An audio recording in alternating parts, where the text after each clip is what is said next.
చరణ్ గారి దగ్గర నుంచి వచ్చిన కాంప్లిమెంట్స్ ఎలా అంటే మీరు ప్రమోట్ చేసిన విధానం కానీ ఈ సినిమా ఆయన ఎలాగో కొంచెం ప్రమోషనల్ కంటెంట్ చూశారు కదా చరణ్ గారు, రామ్ చరణ్.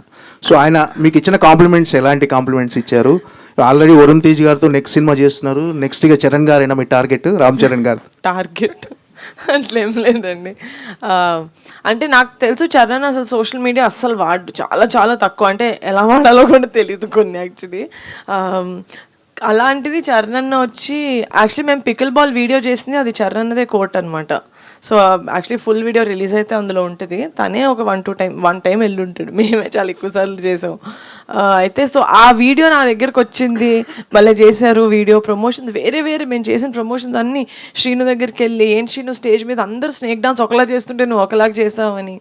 సో అస్సలు సోషల్ మీడియా టచ్ లేని, అంత వాడని, అంత బిజీగా ఉండే ఒక యాక్టర్ దగ్గరికి మాది వెళ్ళింది అంటే there only I understood that జనాలకి తెలుస్తుంది, ఆడియన్స్కి తెలుస్తుంది మా సినిమా ఒకటి రిలీజ్ అయింది, ఆ అటెన్షన్ మేము గ్రాప్ చేయగలుగుతున్నాం.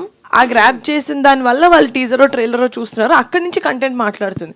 సో చరణ్ అన్న చెప్పినప్పుడు నాకు అదొక వ్యాలిడేషన్ లాగా అనిపించింది, ఓకే మనం వెళ్తుంది, మనం అనుకుంది అవుతుంది అని. So the biggest compliment that he gave was, మీరు ప్రమోషన్స్ బాగా చేస్తున్నారు, మీ వీడియోలు బాగా అవుతున్నాయి కదా, మీరే చెప్పండి మరి పెద్ద డీల్ అవ్వట్లేదని అని. సో సంతోష్ గారు వచ్చారు,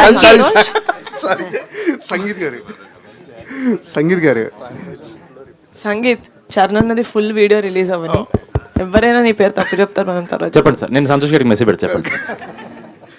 మ్యాడ్ సినిమాలతో మీకంటూ ఒక ఫాలోయింగ్, ఒక గుర్తింపు తెచ్చుకున్నారు. అంటే ఏం గుర్తింపు సార్, నా పేరు కట్టు చెప్పట్లేదు మీరు. ఓకే, అంటే ఈ 2 సినిమాల తర్వాత అంటే ఒక సక్సెస్ రావటము, ఆ సక్సెస్ నిలుపుకోవటం అనేది biggest responsibility.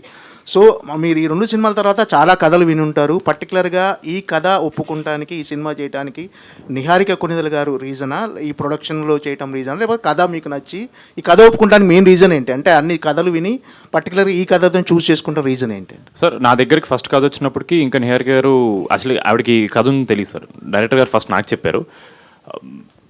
Mad square shoot జరిగేటప్పుడే నాకు మానస గారు కథ చెప్పారు సార్. సో నాకు లైన్ నచ్చిన వెంటనే ఫస్ట్ నేను వేరే కథలు వినడం ఆపేశాను సార్. ఎందుకంటే మనకి ఫస్ట్ ఒక ఎక్సైట్మెంట్ వచ్చినప్పుడు ఆ ఎక్సైట్మెంట్ మీద వెళ్ళిపోవాలి సార్. ఫస్ట్ నాకు చాలా కథలు విన్న తర్వాత ఈ కథ వినగానే వెంటనే ఎక్సైట్మెంట్ వచ్చి జంప్ చేశాను కదా సార్.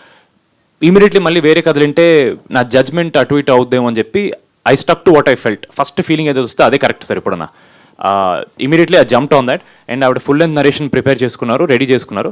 అప్పటికి నాకు తెలియదు ఆవిడ ఎవరికి చెప్పాలనుకుంటున్నా, నాకు ఏం తెలియదు. అండ్ దెన్ నిహారిక గారు వచ్చిన తర్వాత చాలా ఫాస్ట్గా టేక్ ఆఫ్ అయింది సార్ ప్రాజెక్ట్.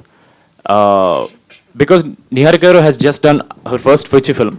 అండ్ అప్పుడే ఇంకా 2-3 project at time take off చేయట్లేదు ఆవిడ. సో 1 by 1 కాబట్టి ఐ న్యూ ఆవిడ దగ్గర చేస్తే ఆవిడ 100% ఎఫర్ట్, ఇంపార్టెన్స్ ఈ సినిమాకి పెట్టేస్తారు ఫస్ట్.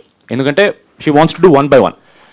సో నాకు ఆ కాన్ఫిడెన్స్ వల్ల అంటే దేర్ వాజ్ నో ఇలా మానస గారు ఇలా నిహారిక గారితో చేద్దామా అని ఆ క్వశ్చన్ ఏం లేదు సార్. నిహారిక గారు చెప్పాను, ఆవిడ నచ్చిందంటే ఓకే ఎప్పుడు స్టార్ట్ అంతే, డైరెక్ట్ ఆ కాన్వర్సేషన్ అక్కడికి వెళ్ళిపోయింది.